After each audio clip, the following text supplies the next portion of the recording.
नमस्कार, आप देख रहे हैं नेशनल खबर 9। मैं हूं अनिल कनौजिया। शुरुआत करते हैं जनपद के इस वक्त की तमाम बड़ी खबरों से। खबर इटावा जनपद से है, जहां हिंदुस्तान पेट्रोलियम ने मॉक ड्रिल कार्यक्रम किया। गैस और पेट्रोल पाइपलाइन में आग लगने पर किस तरह करे बचाव, इसकी जानकारी दी गई। स्थानीय नागरिकों के साथ साथ अधिकारी भी इस कार्यक्रम में शामिल हुए। आपको बता दें, जनपद में 49 किलोमीटर फैली हिंदुस्तान पेट्रोलियम की गैस और पाइपलाइन में दुर्घटना के वक्त कैसे जागरूक रहे, इसको लेकर आज हिंदुस्तान पेट्रोलियम के अधिकारियों और कर्मचारियों ने सैफई थाकान क्षेत्र के तुलसीपुर गांव में लोगों को जागरूक करने के लिए एक मॉक ड्रिल कार्यक्रम का आयोजन किया गया, जिसमें इन अधिकारियों कर्मचारियों ने पाइपलाइन में आग लगने के वक्त किस तरह से पाइपलाइन को और लोगों को बचाया जाए, इसको लेकर मॉक ड्रिल का कार्यक्रम किया गया, जिसको इन अधिकारियों और कर्मचारियों ने बड़े ही अच्छे तरीके से प्रस्तुत किया और लोगों को ऐसे वक्त में किन सावधानियों को याद रखना है उनके बारे में समझाया। एसडीएम सैफई ने इस कार्यक्रम को लेकर हिंदुस्तान पेट्रोलियम के अधिकारियों की प्रशंसा की और समय समय पर लोगों को जागरूक करते रहने के लिए कहा। एसडीएम सैफई ने अधिकारियों से कहा कि आपकी इस 49 किलोमीटर की लाइन में आपका एक कर्मचारी 15 किलोमीटर तक लाइन का निरीक्षण करता है और इसी बीच किसी गांव के पास अगर कोई हादसा होता है तो सबसे पहले वहां का स्थानीय नागरिक इस घटना को जानेगा और आप लोगों तक इसकी जानकारी देगा। इसलिए इस 49 किलोमीटर के दायरे में पाइपलाइन के आसपास के गाँव में आपका टोल फ्री नंबर और आपके कर्मचारियों के नंबर होना अति आवश्यक है, जिन्हें आप गांव की दीवार पर और गांव के लोगों को ज्यादा से ज्यादा दे, जिससे समय पर किसी भी घटना की जानकारी से अवगत हुआ जा सके। स्थानीय लोगों ने आज के इस मॉक ड्रिल को गौर से देखा और जो जानकारियां बचाव अधिकारियों ने बताए उन पर गहनता से गौर किया। इटावा जनपद से विनय कश्यप की रिपोर्ट।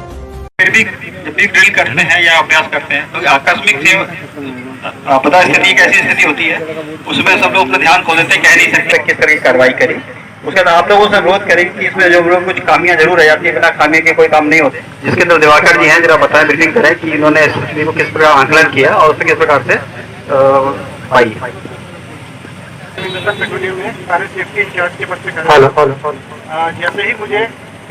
जैसे ही मुझे एक हमारे एसआईसी के द्वारा ज्ञात हुआ कि 314 चैलेंज में कुछ कार्य हो रहा था, जिसकी वजह से उसके देखने और उसके लालच में आ गए और कुछ लापरवाही के कारण वहाँ पे आग लग गई। ऐसे ही मुझे जब सूचना मिली तो मैं तुरंत अपने दल के साथ यहाँ के लिए निकला। साइट इंसिडेंट कंट्रोलर के निर्देशानुसार फायर एंड सेफ्टी टीम को 314.050 से जहाँ की तेल के रिसाव के कारण आग लग गई है, टीमें पहुंच चुकी हैं। फायर एंड सेफ्टी टीम, जिसका नेतृत्व श्री दिवाकर निगम जी कर रहे हैं, फायर एंड सेफ्टी टीम मौके पर पहुंच चुकी है। सबसे पहले उन्होंने हवा का डीसीबी सिलेंडर का उपयोग करते हुए मेंटेनेंस की टीम भी मौके पर पहुंच चुकी है। घटनास्थल की घेराबंदी का कार्य यानी कि मेंटेनेंस टीम, जिसका नेतृत्व श्री दिवाकर निगम की नेतृत्व में फायर एंड सेफ्टी टीम ने होम टेंडर का सेफ्टी टीम का बहुत ही बेहतरीन प्रदर्शन यहाँ पर देखने को मिल रहा है।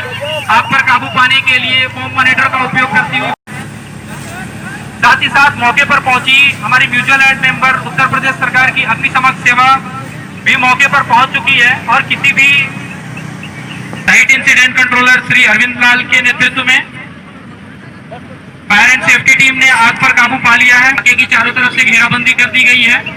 मेंटेनेंस टीम ने चारों तरफ से बंद कर दिया है।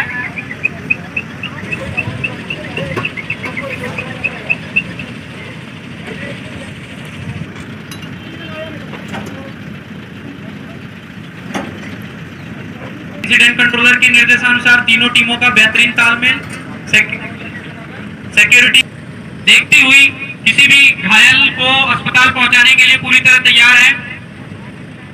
वापस से एक्सप्लोसिव लेवल चेक किया जा रहा है। एलईएल लेवल फिर से चेक किया जा रहा है। इमरजेंसी रिस्पांस व्हीकल का उपयोग साइट मेंटेनेंस टीम को हैंडओवर किया जा सकता है। पंपल करा दिया जाए और SV8 से SV9 के सेक्शन को पूरी तरह किया गया है।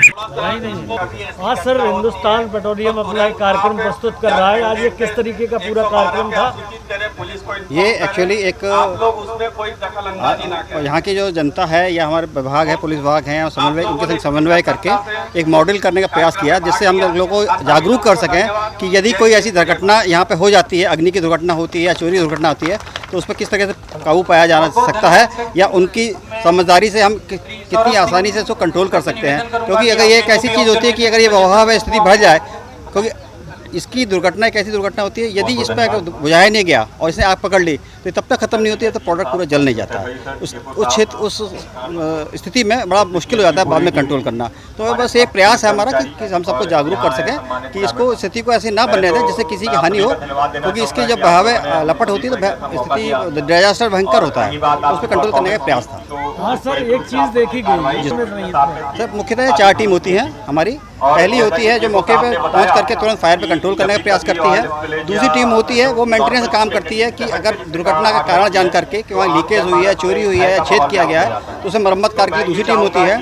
और प्लस उस जहाँ दुर्घटना हुई है या घटना हो रही है वहाँ पे अगर कोई सपोर्ट के लिए एक टीम होती है, जैसे अस्पताल से कोऑर्डिनेट करना है या प्रशासन से कोऑर्डिनेट करना है या कुछ एम्बुलेंस बुलानी है, तो उसके समन्वय के लिए होती है। और एक चौथी टीम होती है जिनका काम कम्युनिकेशन का होता है, हेडक्वार्टर से लेकर पुलिस विभाग तक, प्रशासन से लेकर मीडिया तक सबसे समन्वय करने का काम होता है। एक चीज आपसे जानना चाहेंगे कि आप ये मार्क ड्रिल करते हैं, उनको किस तरीके से समझाते हैं, क्या जागरूक करते हैं? देखिए, इसमें हमारा एक होता है कि हम हर महीने एक विलेज मीट करते हैं। जिन रास्तों से पाइपलाइन गुजर रही है वहाँ पे हर महीने एक विलेज मीट की जाती है। वहाँ के उनको बुलाया जाता है। उससे 2 चीज़ों की समस्याएं होती हैं कि उनकी कोई समस्या तो नहीं है इसकी पाइपलाइन की वजह से, या उनको हम जागरूक करते हैं कि अगर कुछ ऐसा होता है तो उसको किस तरीके से काबू पाया जा सकता है, किस नंबर पर सूचना देनी है। सबसे पहले लोकल सूचना देनी है, क्योंकि हमको सूचना देंगे तो कानपुर से आने तो 2.5 घंटे लेंगे, तो सबसे पहले लोकल सूचना देनी है, हमको ही सूचना देनी है, ताकि हम उसको समन्वय करके उसको हम काबू पा।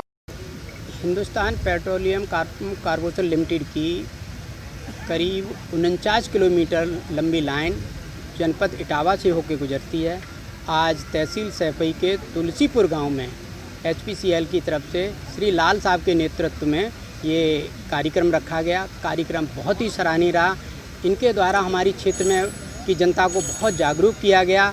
ये भी बताया गया कि इस पाइपलाइन से क्या क्या फ़ायदे हैं, और अगर कोई घटना होती है तो उस दुर्घटना होती है तो हमको उससे कैसे निजात मिलनी है, कैसे निजात नहीं मिलनी है।